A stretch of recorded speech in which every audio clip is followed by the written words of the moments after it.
नमस्कार साथियों, स्पिरिचुअलिटी की जो सीरीज हमने स्टार्ट की थी उसका अगला भाग है। आप सभी से मेरा निवेदन रहेगा कि इसमें अपनी प्रतिक्रिया अवश्य दें और इसको स्टार्ट करते हैं। स्पिरिचुअलिटी को प्राप्त व्यक्ति निर्भयता को प्राप्त हो जाता है। उसके भीतर किसी प्रकार का कोई भय नहीं होता। क्या आ जाएगा, क्या चला जाएगा, क्या मुझे कुछ हो जाएगा या मुझसे संबंधित उसको किसी को कुछ हो जाएगा, सब कुछ छोड़ देता है, इन सभी से मुक्त हो जाता है। वह मन को शुद्ध करने वाले कार्य करता है जिससे उसका तथा उससे संबंधित अथवा अन्य जिनसे वह संबंधित नहीं है उन सभी का भला होता है। वह संयम रखना सीख जाता है।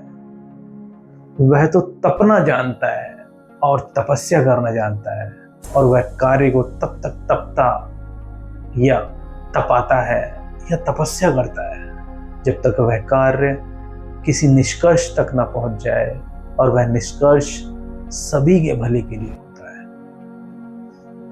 वह तो कठिन से कठिन को सरल में परिवर्तित कर देता है। वह क्रोध से मुक्त हो जाता है।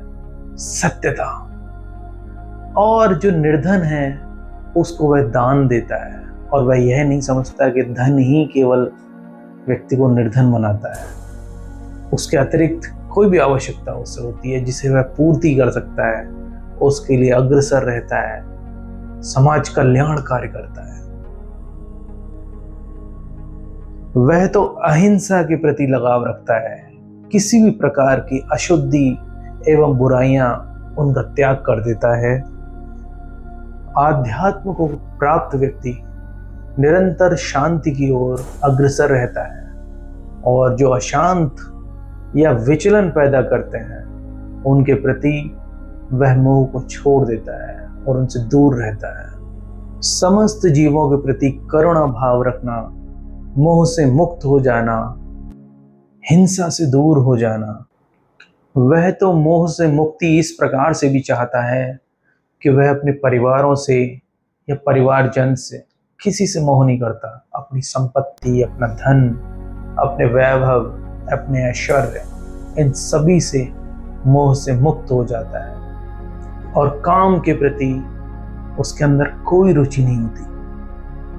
उस व्यक्ति के भीतर भद्रता आ जाती है, अर्थात शील, धैर्य, सदाचार, शांत, लज्जा का भाव होना, क्षमा करने की प्रवृत्ति आ जाती है। उस व्यक्ति के भीतर शारीरिक, मानसिक एवं आध्यात्म तीनों रूप से उसके भीतर तेज उत्पन्न हो जाता है। वह ईर्ष्या और सम्मान दोनों में संभाव रखने लगता है और वह अहंकार और कठोरता दोनों से मुक्त हो जाता है। आध्यात्म को प्राप्त व्यक्ति जानता है कि मुक्ति शारीरिक, मानसिक एवं आध्यात्मिक क्यों ना हो, वह तो श्रेष्ठ गुणों से ही आ सकती है, क्योंकि वह जानता है भ्रष्ट गुण बंधन उत्पन्न करते हैं। यहाँ मुक्ति का अर्थ है किसी भी कार्य में लिप्त न होना, क्योंकि श्रेष्ठ कार्य करने वाला व्यक्ति कर्म फलों का परित्याग कर चुका होता है। वह चिंता भाव से भी मुक्त हो जाता है। वह अच्छे संकल्प लेता है और अपना योगदान प्रकृति में देता है। वह जानता है जो ईश्वरीय शक्ति है, अर्थात ब्रह्मांडीय शक्ति, जो बैलेंस करती है, अर्थात किसी भी प्रकार की उथल पुथल या कम या अधिक कुछ नहीं करती, वह तो बैलेंस करती है। उस बैलेंस में अपने योगदान और अपनी भूमिका को समझता है, उसी प्रकार से संकल्प लेकर अपना योगदान देता है।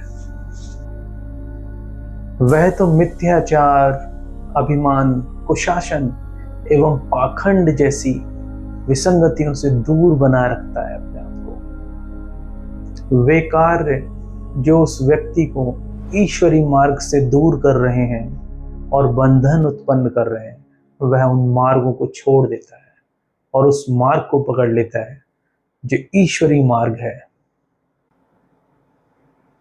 आध्यात्म को प्राप्त व्यक्ति जानता है कि उसे क्या करना है, क्या नहीं करना है, किस प्रकार की वह परिस्थिति है, क्योंकि वह जानता है कि उसका अनुसरण किया जा सकता है और अनुसरण के द्वारा वह यह भी जानता है कि उसके प्रभाव क्या हो सकते हैं। कुछ अच्छा करेगा तो अच्छा प्रभाव हो सकता है, कुछ बुरा करेगा तो बुरा प्रभाव हो सकता है, इसलिए सब कुछ वह तोल कर करता है। इसलिए उसके भीतर सत्यता, सदाचार एवं शुद्ध आचरण बने रहते हैं। आध्यात्म को प्राप्त व्यक्ति जानता है कि यह जगत ईश्वर के द्वारा चलाया जा रहा है, जो नित्य है, शाश्वत है, पुरातन है। वह यह नहीं कहता कि कोई ईश्वर नहीं है, जैसे कि कोई भ्रमित व्यक्ति कहता रहता है कि कोई ईश्वरीय शक्ति नहीं है। वह कहता है यह तो बस काम इच्छा से चल रहा है और उसी की तृप्ति में निरंतर डूबता चला जाता है और अपने आप को समाप्त करता चला जाता है। आध्यात्म को प्राप्त व्यक्ति उपयोगी तथा अनुपयोगी कार्यों में अंतर समझता है, और वह अंतर सामान्य नहीं, बहुत छोटा और बारीक अंतर, जो भविष्य को ध्यान में रखते हुए समझ सकता है कि इसके परिणाम क्या होंगे। वह व्यक्ति जानता है कि मेरे इस कार्य के द्वारा संसार का विनाश हो सकता है, इसलिए उस विनाश को रोकने के लिए अपना योगदान देता रहता है और वही कार्य करता है जो समाज कल्याण के लिए होता है, संसार के कल्याण के लिए होता है। जो व्यक्ति क्षणिक सुखों के द्वारा स्वयं को तृप्ति प्रदान करने में लगे रहते हैं, उनके प्रति अग्रसर बने रहते हैं। आध्यात्म को प्राप्त व्यक्ति इस प्रकार की सभी इच्छाओं तथा अभ्यास में लिप्त नहीं होता, और वह जानता है इसमें कोई भी स्थायित्व नहीं है, क्योंकि स्थायी तृप्ति किससे प्राप्त होती है वह अच्छे से जानता है। स्थायी तृप्ति ईश्वर से मिलना अर्थात आत्मा का परमात्मा से मिलन, वह जानता है इसी से ही होगी, और बिना किसी द्वंद्व के उस मार्ग पर चलता रहता है और अग्रसर बना रहता है।